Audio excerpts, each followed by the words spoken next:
ခုနှစ်ကစုံလာပြေကျော်ချီရနေ့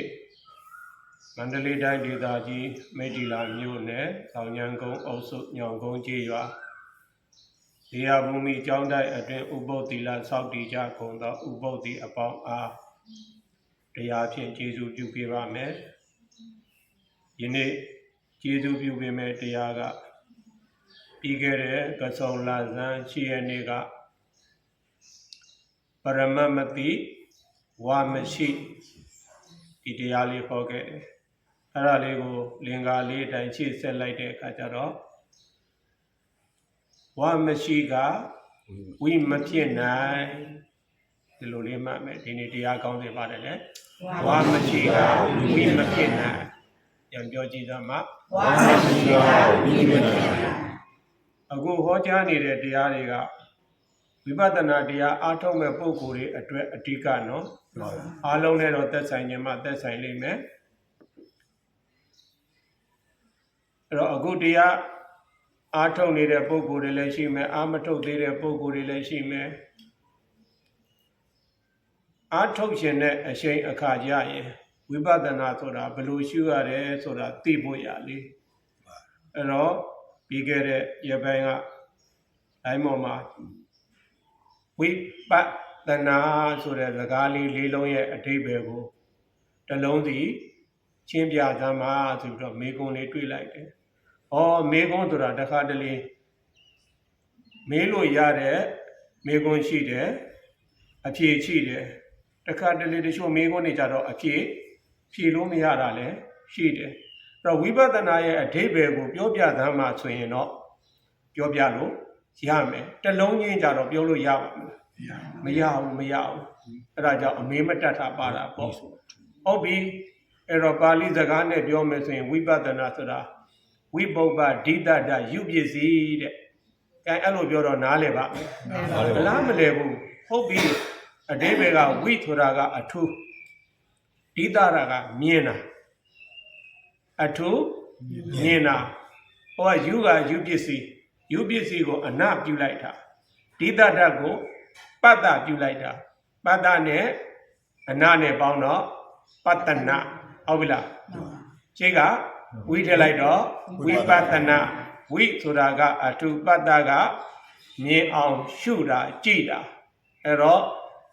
ထူးခြားသောဉာဏ်အမြင်ရအောင်ရှုတာကိုဝိပဿနာအရှင်ဘုရားဘာတွေကိုထူးခြားအောင်မြင်အောင်ရှုရမှာလဲအခုတူငါရရှိထားတဲ့32ပုံခန္ဓာတိုင်းခန္ဓာတိုင်းအမျိုးသားကလည်းအမျိုးသမီးအမျိုးသားကလည်းသူ့ခန္ဓာသူကြည့်ပြီးတော့အမျိုးသားလို့မှတ်ထားတယ်အမျိုးသမီးကလည်းသူ့ခန္ဓာသူကြည့်ပြီးတော့ဘာလို့မှတ်ထားတယ်အမျိုးသမီးလို့ပဲမှတ်ထားတယ်ထို့အမျိုးသားကောအမျိုးသမီးကောအားလုံးသောခန္ဓာတို့သည်သင်္ခါရတရားလို့မှတ်လိုက်ပါ။ဘာတရားလဲလဲသင်္ခါရတရားပါဗျာ။အဲ့ဒီသင်္ခါရတရားတွေကိုထူးခြားသောဉာဏ်အမြင်နဲ့မြင်အောင်ရှုမှတ်တာကိုဝိပဿနာ။အဲ့တော့လက္ခဏာရေးအနေအချင်းမမြဲတဲ့အနိစ္စဆင်းရဲတဲ့ဒုက္ခအစိုးမရတဲ့အနတ္တသင်္ခါရတရားတွေရဲ့လက္ခဏာအဲ့ဒီလက္ခဏာရေး၃ပါးကိုမြင်အောင်ရှုတာကိုဝိပဿနာလို့ခေါ်တာဟုတ်ပြီတန်းရှုလို့မရဘူးတဲ့ငါကိုငါခန္ဓာငါဝိပဿနာရှုမယ်ဆိုလို့မရဘူးအဲ့တော့ဒီခန္ဓာရဲ့သဘောတနည်းပရမမတိဝါမရှိပါတယ်လေပရမမတိဝါမရှိပရမတ္ထတရားကိုမသိရင်ဝါမရှိတာနဲ့အတူတူပဲဝါမရှိကဝိမဖြစ်နိုင်ပရမတ်မှမသိဘူးဆိုရင်ဝိပဿနာရှုလို့မရဘူးဒီလိုလေးပြောတာဒါကြောင့်ဒီနေ့ပြောချင်တာကဝါမရှိကဝိမဖြစ်နိုင်ခြေကလင်္ကာလေးနဲ့ဆက်လိုက်တော့ပရမတ်မသိဝါမရှိဟုတ်ပြီနော်ဝါမရှိရင်ဝိမဖြစ်ဘူးဒီလိုပြောတာဟုတ်ပြီအဲ့တော့သင်္ခါရတရားတွေမှာပရမတ္ထတရားအပြင်စေတသိက်ယောနိဗ္ဗာန်ပြောကြည့်သမှာစေတသိက်ယောနိဗ္ဗာန်အဲ့ဒီတရားတွေကဘယ်မှာရှိတာလဲဆိုရင်ခန္ဓာတိုင်းမှာရှိတာနော် ဘယ်မှာရှိတာလဲခန္ဓာတိုင်းမှာရှိတာတော့သင်္ခါရတရားမှန်သမျှဆိုပေမဲ့လို့ဒီအကြောင်းကြီးတွေလည်းသင်္ခါရတရားအိမ်တွေလည်းသင်္ခါရတရားဒါပေမဲ့သူတို့မှာကျတော့နံတရားမရှိဘူးဟုတ်ပြီဝိပဿနာလိုရင်းမှာယုံနာဖြစ်ဖြစ်ပါလို့ဒီလိုစကားလေးလည်းရှိတဲ့အခါကျတော့အခုအရှင်ဘုရားပြောနေတာကပရမတ္ထတရားပရမတ္ထတရားကစေတသိက်ယုံနိဗ္ဗာန်ပြန်ပြောမယ်စိတ်ဆိုတာအာယုံကိုသိတတ်တဲ့သဘောလေးစေတသိက်ဆိုတာကအဲ့ဒီစိတ်ကိုမှီပြီးတော့သူကဖြစ်ရတာစေတသိက်จิตတဖြစ်လို့မရဘူးစိတ်ကိုမှီပြီးတော့ဖြစ်ရတာစိတ်ကလည်းဖြစ်ပြီးဆိုတာနဲ့တကယ်လည်းနောက်ကဘသူပါတာစေတသိက်ပါလာဟောဒီနောက်ကနံပါတ်3ကယုတ်မျက်စိနဲ့မြင်ရတာနားနဲ့ကြားတာပြောခဲ့တယ်ဗာတရားတွေယုတ်တရားဟောဘက်ကနိဗ္ဗာန်ဆိုတာကအငြိမ့်ဓာတ်ကလေးဘာဓာတ်ကလေးလဲငြိမ့်ဓာတ်ကလေးသူလဲသူ့ဓာတ်သဘောလေးနဲ့သူရှိတယ်နော်ဒါကြောင့်ဒီတရား၄ပါးကိုဘာလို့ခေါ်တာလဲပရမတ္ထတရားဘယ်တော့အခါမှမဖောက်မပြန်သူ့ရဲ့သဘောကိုစွန့်နေဆိုတာမရှိဘူးစိတ်ဘာဖြစ်တဲ့အာယုံကိုသိမယ်စေတသိက်ဘာဖြစ်မလဲစိတ်နဲ့ပြီးပြီးတော့ဖြစ်မယ်ရုပ်ဘာဖြစ်မလဲတည်ငြိမ်မှုမရှိဘူးအမြဲတမ်းပြောင်းလဲနေတယ်အောက်ပြန်နေတဲ့သဘောရှိတယ်နိဗ္ဗာန်ငြိမ်းတဲ့သဘောလေးရှိတယ်ဘာတွေငြိမ်းတာလဲဒီဟောဒီ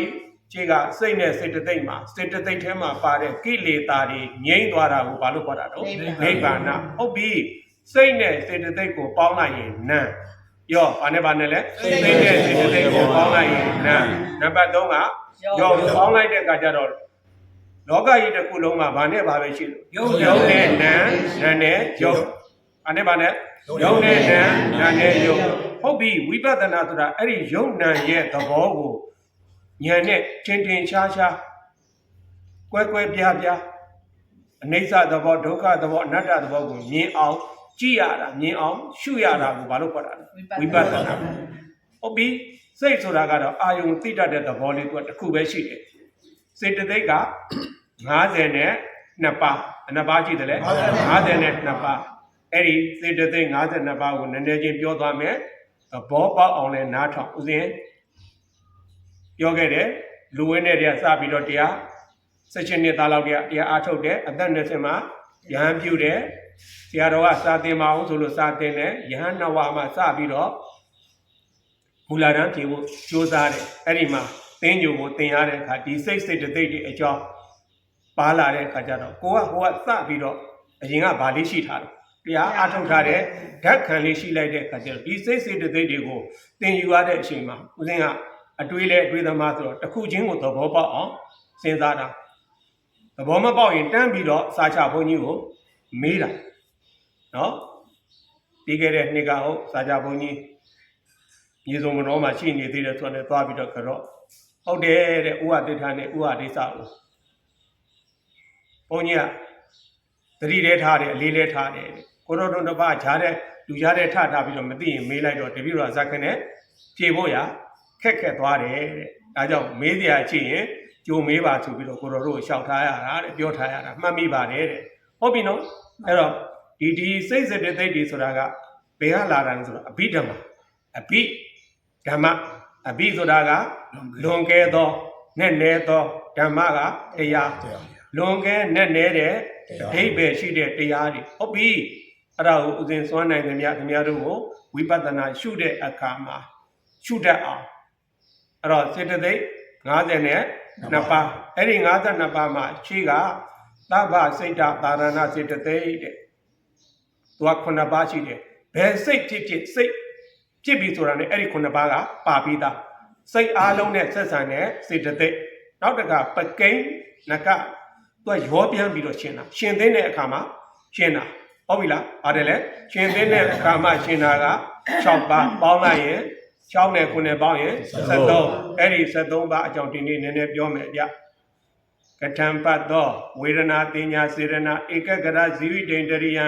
မနတိကာရောစေတိတတ္တိမေစတိကသဗ္ဗစိတ်တသာရဏနာမဗိဓမာထသင်္ကမှာလေဖတ်သောဖတ်တာစေတသိက်၎င်းအာယုံကိုတွေ့ထိတတ်သောဖတ်တာစေတသိက်၎င်း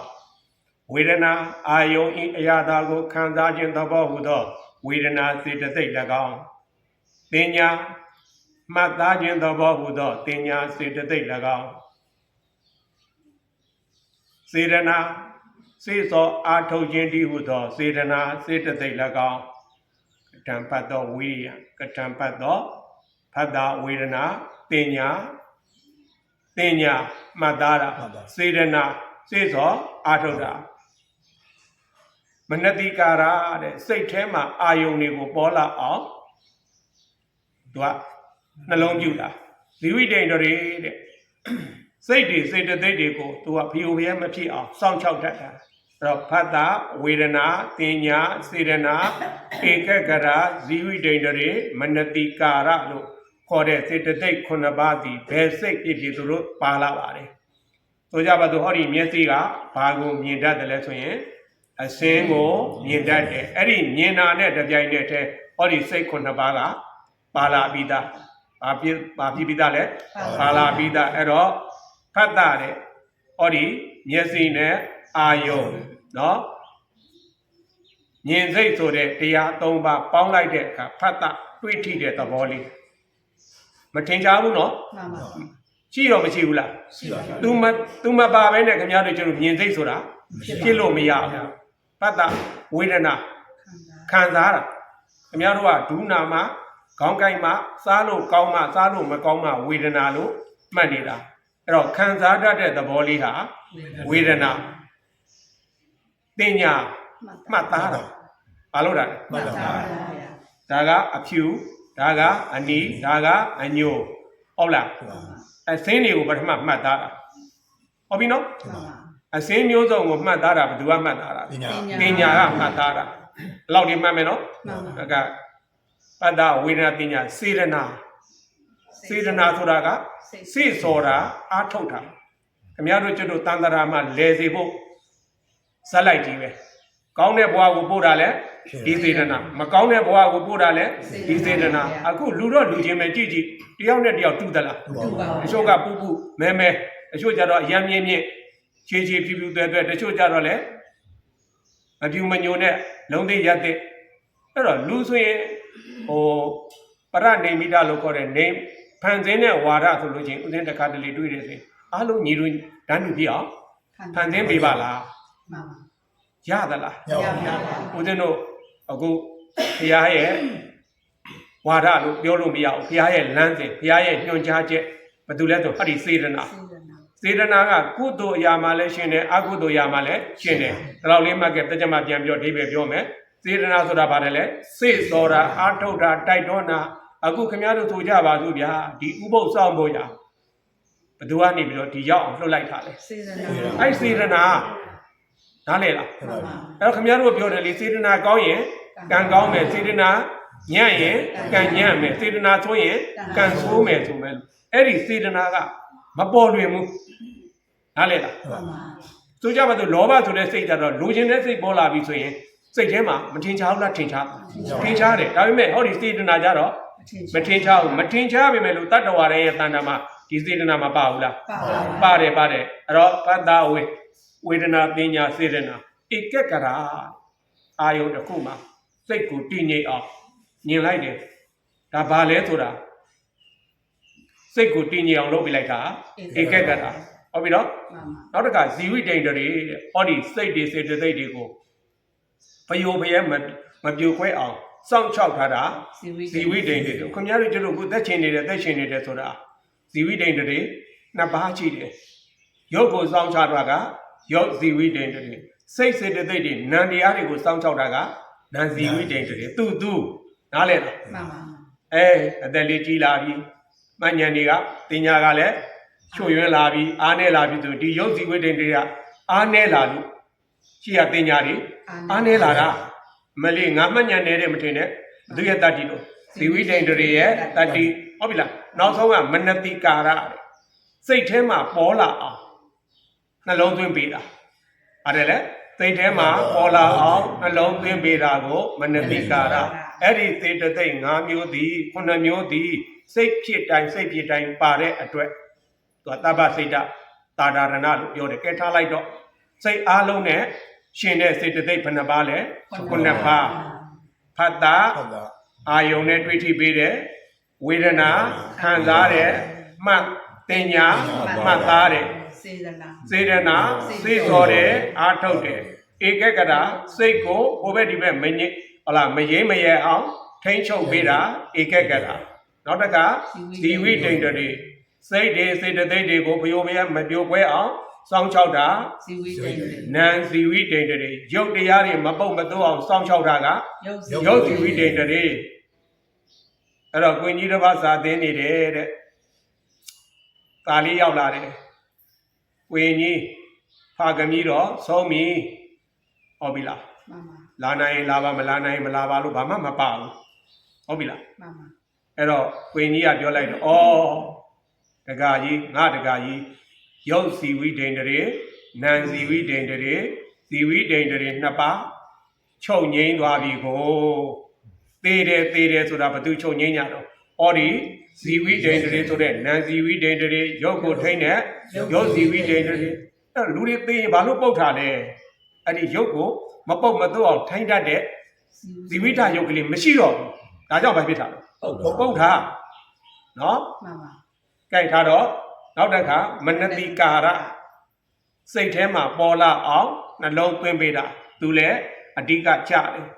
ဟုတ်ပြီဒါကစိတ်အားလုံးနဲ့ရှင်တဲ့စေတသိက် ခုနှစ်ပါ ခုနှစ်ပါးနောက်တစ်ခါရောပြန်ပြီးတော့ရှင်တာဝိတက်ဝိစာရပီတိဒုက္ခဧကဂရာကထံဝိတက်ကောဝိစာရဒီမောက်ကောဝိရိယံပီတိသံတော်စာတိသန္ဒဆိုတဲ့စေတသိက်ဝိတက်တယ်သူကအာယုံကိုပေါ်လာအောင်သူကစွမ်းဆောင်ပေးတာရှိကအခုနသဗ္ဗစိတ်တသနာစေတသိက်မြင်နေဆိုကြပါစို့ဒါဘာလေးလဲလို့နှလုံးသွင်းအောင်ဇီဝိတ္တိတွေနောက်ဆုံးမနတိကာရကိုနှလုံးသွင်းအောင်ဝိတက်ကနေပန့်ပိုးပေးရတာ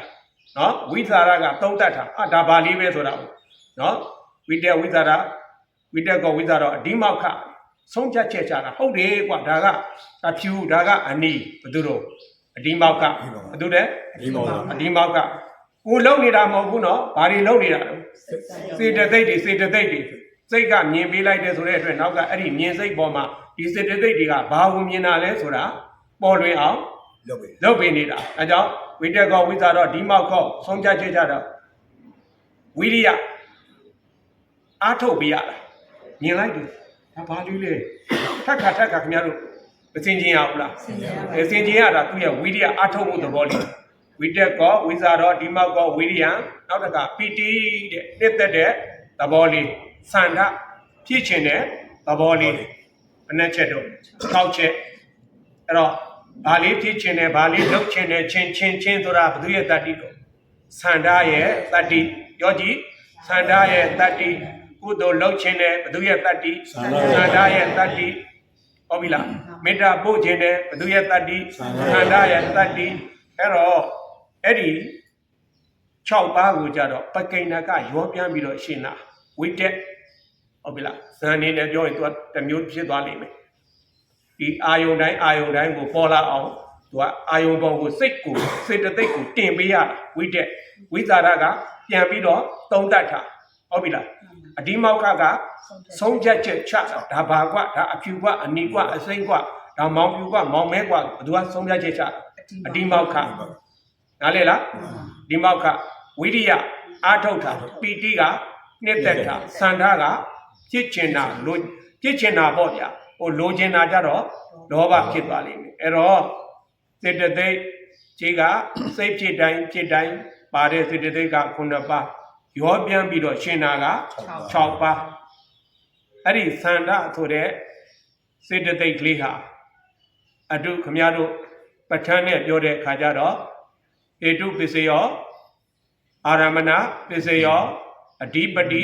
ပစ္စယောဟုတ်ပြီလားအဲ့ဒီအဓိပတိဆိုတာတခြားမဟုတ်ဘူးအဓိပတိအကြီးအမှုပြုတာ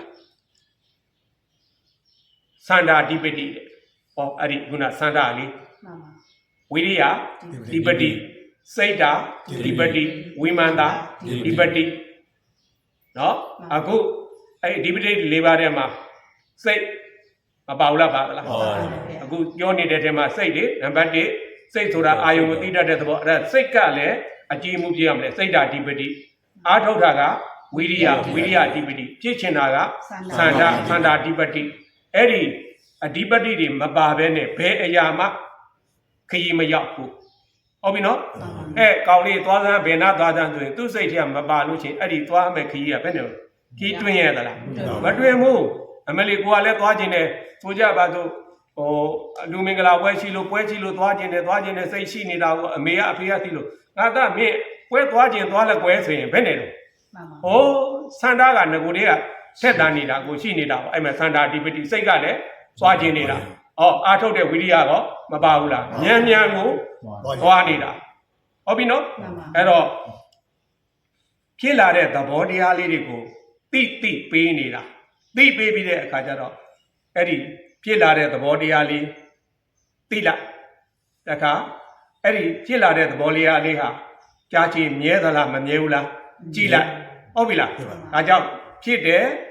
သိတယ်ဟုတ်ပြီလားအဲ့တော့ဖြစ်တဲ့တရားလေးကောမြန်ကြာချင်းနေသလားနေပါဘူးမနေဘူးနော်အဲ့တော့မနေတဲ့သဘောလေးကမြဲလို့လားမမြဲလို့လားမမြဲတာကဘာသဘောတော့နေသသဘောမင်းဒီညကြာလေးနေသားမှာကွာကြာလေးဖြစ်သားမှာကွာလို့ကိုဖြစ်ချင်တဲ့အတိုင်းဖြစ်ရလားမဖြစ်တာကအနတ္တဟုတ်ပြီလားအဲ့ကိုဖြစ်ချင်တဲ့အတိုင်းမဖြစ်တော့စိတ်ကချမ်းသာမလားဆင်းရဲမလားဆင်းရဲမှာလားဒုက္ခဒါကြောင့်အာယုတ်တစ်ခုပေါ်တိုင်းဘာပါပြီးသားတော့အနိစ္စသဘောဒုက္ခသဘောအနတ္တသဘောဘယ်ဟာကအရင်ဖြစ်မယ်ဆိုတာမသိဘူးနော်မှန်ပါဗျာစတာကတော့ဘယ်ဟာစမှာအနိစ္စကစမှာအဲ့ဒီပြီးတော့ဒုက္ခလာခြင်းလာလိမ့်မယ်အနတ္တလာခြင်းလာလိမ့်မယ်ဘယ်ဟာလာမယ်ဆိုတာမသိနိုင်ဘူးဟုတ်ပြီအဲ့တော့ပရမတ္ထဆိုတာဟာဘယ်တော့အခါမှဖောက်ပြန်မှုမရှိဘူးစိတ်အာယုံကိုသိတယ်စေတသိက်ဘာလို့ရသလဲထိုစိတ်ဖြစ်မှစေတသိက်ကဖြစ်ရတယ်အဲ့ဒီစိတ်ဖြစ်မှစေတသိက်ဖြစ်ရတယ်ဆိုပေမဲ့လို့စိတ်တွေ89ပါတခုရော90လို့ခေါ်တာပေါ့90ပြည့်ဖို့ရတခုပဲရုပ်လို့စိတ်တခုရော90အမှန်က89ပါအဲ့89ပါဘာလို့ပြားသွားတာလဲဆိုရင်အခုနကနောက်ကစေတသိက်တွေကဥဆောင်တဲ့အပေါ်မှာမူတည်ပြီးတော့ဘာဖြစ်သွားတာလဲသူကပြောင်းလဲသွားတာဟုတ်ပြီနော်ကဲအဲ့တော့ဦးဇင်းတို့တက္ကမတတိနည်းနည်းလေးပြန်ပြောမယ်ဖတ်တာအာယုံကိုတွေးတဲ့သဘောလေးသူကပါဠိမှာကသက္ခုံစပဋိစ္စရူပေစဩပ္ပစ္စတိသက္ခုဝိညာဏမြင်တတ်တဲ့မျက်စိဟုတ်ပြီလားသက္ခုဓာတ်ဟိုကအစင်းနဲ့မျက်စိနဲ့ဆုံလိုက်တဲ့အခါမြင်စိတ်အဲ့ဒီမြင်စိတ်ဖြစ်တာနဲ့တပြိုင်နက်တည်းတိဏ္ဏသင်္ကတိဖတ်တော်ဖတ်တာပစ္စယဝေဒနာအဲ့ဒီမှာစေတသိက်9ပါးတန်းဖြစ်တော့တာပဲဟုတ်ပြီနော်အဲ့တော့ဖတ်တာဆိုတာဘာလို့ပြီးတာလဲအာယုံကိုတွေးထိတတ်တဲ့သဘောလေးဝေဒနာဆိုတာခံစားတဲ့သဘောလေးအဲ့တော့ဦးဇင်းတို့တရားဓမ္မတွေဖတ်တာနဲ့ဝေဒနာဘယ်ဟာထင်ရှားသလဲဆိုရင်ဝေဒနာကထင်ရှားတယ်ဒီလိုလေးမှတ်သားလို့မရဘူးလားရလားကိုင်းပဒတ်ပေါ်အရသာလေးတင်လိုက်ဘာရတယ်လို့မသိသေးဘူးချင်းချင်းလဲချင်းလိမ့်မယ်ခါချင်းလဲခါလိမ့်မယ်ငန်းချင်းလဲငန်းလိမ့်မယ်ချိုချင်းလဲချိုလိမ့်မယ်တင်တော့တင်လိုက်တာပဲဒါပေမဲ့စက်ထားလေးတင်လိုက်တယ်အဆက်ကြတဲ့လူအတွက်တော့ထိုအဆက်ကလေးကဘာဖြစ်မှာလဲကောင်းတာပေါ့ဟုတ်ပြီလားအစမကြိုက်တဲ့ပုံကိုအတွက်ကြတော့မကောင်းဘူးပေါ့မကောင်းတော့ဘာဝေဒနာလားဒုက္ခကြိုက်တော့ဒုက္ခဒီအဆက်ကလေးကိုပဲကြိုက်တာမကြိုက်တာလက်ခံတာလက်မခံတာနဲ့ကွဲမသွားဘူးလားဟေးအဲ့ဒါဟုတ်ဘယ်သူကလာဆိုနောက်ဆုံးကမနတိကာရကစိတ်ထဲမှာပေါ်လာအောင်အားထုတ်ပေးလိုက်တာအဲအဲ့တော့ဖတ်တာဝေဒနာတင်ညာမှတ်သားတာနော်အခုနပြောခဲ့တဲ့အဖြူအနီအညိုစသည်အပြင်မှတ်သားတာကိုဘာလို့ခေါ်မလဲတင်ညာအခြေအနောက်တောင်မြောက်အရက်မျက်နာတွေကိုမှတ်သားတာလည်းဘယ်သူတော့တင်ညာတခါတလေခီးသွားရင်လေရောက်ဘူးတဲ့နေရာကိုတောင်မှမျက်စိလဲပြီးဆိုလို့ရှိရင်အရှင်းနောက်တောင်မြတ်တွေမှတ်လို့ရသေးသလားမရပါဘူးအတော်ဆိုးတာနော်သွားနေတာကအနောက်ကားကြီးကမောင်းနေတာကအနောက်ကိုဥတည်မောင်းနေတယ်ဒါပေမဲ့စိတ်ကမြောက်ကိုဖြစ်နေတာရှိတယ်တောင်ကိုဖြစ်နေတာရှိတယ်အဲ့မှာအမှတ်တင်ညာတွေဘာဖြစ်ကုန် ရောင်းမြန်မဖြစ်ဘူးလားဖြစ်သလားကဲထားလိုက်တာလည်းထားလိုက်တော့မှတ်သားတာဆိုတာဒါကငဖြူပဲဒါကငမီပဲဒါကသားပဲဒါကလင်ပဲဒါကအမေပဲအမျိုးသမီးတော့အမျိုးသမီးပဲအမျိုးသမီးကိုတောင်မှဒါကအမေဒါကဇနီးဒါကသားဒါကသမီးဒါကနှမဒါကခင်မစသည်အပြင်မှတ်သားထားတာမှတ်မြသည်ပါတော့ပညာအသက်ကြီးလာရင်ဘသူကချွေရတတ်တယ်ပညာချွေရင်လာပြီဆိုရင်သားလည်းအဘလို့ခေါ်ခြင်းခေါ်နေတာဟုတ်ပြီလားနော်အင်းကအမျိုးသားလည်းမောင်လေးလို့ခေါ်ခြင်းခေါ်နေတာဘသူချွေရင်းနေတာပညာချွေရင်းနေတာဟုတ်ပြီနော်အဲ့တော့ခင်ဗျားတို့ကျတို့ရဲ့ခန္ဓာထဲမှာဒီမှတ်သားတဲ့ပညာဆိုတာလေးရောမရှိဘူးလားရှိသလားနောက်တစ်ခါစေတနာသူကတော့ဇာတ်လိုက်ပဲအဲ့ဒါတဲ့ဇာတ်လိုက်ဘာလို့တော့စေတနာဟာကောင်းတဲ့အာယုန်နဲ့လည်းရှင်းတယ်မကောင်းတဲ့အာယုန်နဲ့လည်းရှင်းတယ်ကောင်းတာလုပ်ဖို့တိုက်တွန်းတာလည်းစေတနာမကောင်းတာလုပ်ဖို့တိုက်တွန်းတာလည်းစေတနာတတိထားတော့ကောင်းတာလုပ်ခြင်းနေပြီဆိုရင်ဘသူဥဆောင်နေတော့စေတနာလေးကောင်းသူတိုက်တွန်းနေလို့ဟုတ်ပြီလားမကောင်းတာတွေကတခါတည်းလုပ်ခြင်းစိတ်မရှိဘူးလားရှိသလားဘသူတော့စေတနာအဲ့ဒီစေတနာကတိုက်တွန်းတဲ့အတွက်ကောင်းတာလုပ်ဖြစ်တော့ကုသိုလ်ကံမကောင်းတာလုပ်ဖြစ်တော့အကုသိုလ်ကံသွားအကုသိုလ်ကံကအပယ်လေးပါကုသိုလ်ကံကတုဂတိဘသူကပို့နေတာစေတနာတတိထားတော့အတ္တဝေဒနာပညာစေတနာဧကဂရထားသူကမထင်ကြဘူး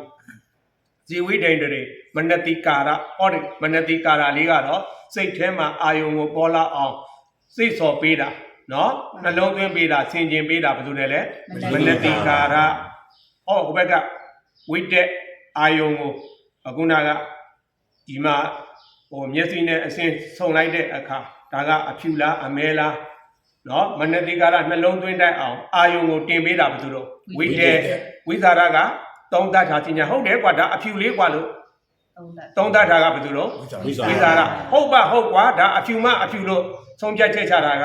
ဒီမောက်ခအမလီကိုမှတ်သားချက်ငါသိတာလို့လုံမနေနဲ့ဘယ်သူတွေလုံနေရတော့စေတသိက်တွေလုံနေတာနော်ဟုတ်ပြီလားအဲ့တော့ဝိတေဝိဇာရဒီမောက်ကအာထုတ်တာကဝိရိယဟုတ်လားနှစ်သက်တာကပီတိဖြစ်ချင်တာလှုပ်ချင်တာကသန္တာအဲ့တော့အဲ့ဒီစေတသိက်ပကိန်းစေတသိက်6ပါးထဲမှာဝိတေအာယုံကိုပေါ်လွင်အောင်ဆိုတာခင်ဗျားတို့ဇက်ခနဲ့တော့မသိဘူးတရားအာထုတ်ပြီးဆိုရင်တော့သိပြီဝင်လေထွက်လေမှတ်တော့မယ်ဆိုရင်ဒီဝင်လေထွက်လေကနှာခေါင်းမှာဖြစ်တာဘာနဲ့တွဲမှတ်ရမှာလဲစိတ်နဲ့ဒီဝင်လေထွက်လေကိုမှတ်ရမှာလေဝင်လေထွက်လေအာယုံဖြစ်တဲ့ဒီနာသီးသားကိုစိတ်ကလေးရောက်အောင်တင်ပေးတာဘယ်သူတော့ဝိတေအဲ့ကြမှာပေါ်လွင်လာတာဘယ်သူတော့ဝိတေအာယုံပေါ်ကိုတင်ပေးတာဘယ်သူလဲဝိတေအဲ့ဒီဝင်လေထွက်လေလေးတီလားမတီလားသုံးသတ်တာကဝိဇာရဟာဟုတ်ပြီဟေးအတီတော်တီးလာပြီဆိုပြီးတော့သုံးပြချက်ချတာကအဒီမောက္ခဧကဂရလို့လည်းသုံးတယ်ဟုတ်ပြီနော်အဲ့ဒီမှာတော်တော်လေးစိတ်ကလေးကတင်းကြီးလာပြီးတော့ဒီအာယုံလေးကိုနှစ်သက်တာကပီတိဟုတ်ပြီနော်အဲ့ဒါကဇန်နေနဲ့ဝိပဿနာတရားအထုတ်တော်မယ်တနည်းဝင်လေထွက်လေအခြေခံတရားမှတ်တော်မယ်ဆိုရင်အဲ့ဒီဝိတ္တဝိဇာရမပါလို့ကိုမပြရဘူးနော်ဟုတ်ပြီအဲ့ဒါကြောင့်ဦးဇင်းတို့တရားဓမ္မတွေပရမတ္ထတရားဘယ်နှပါ၄ပါးစေတသိက်ယောနိဗ္ဗာန်စိတ်နဲ့စေတသိက်ပေါင်းရင်ဘာလို့ခေါ်နာဘာနဲ့ပါလဲ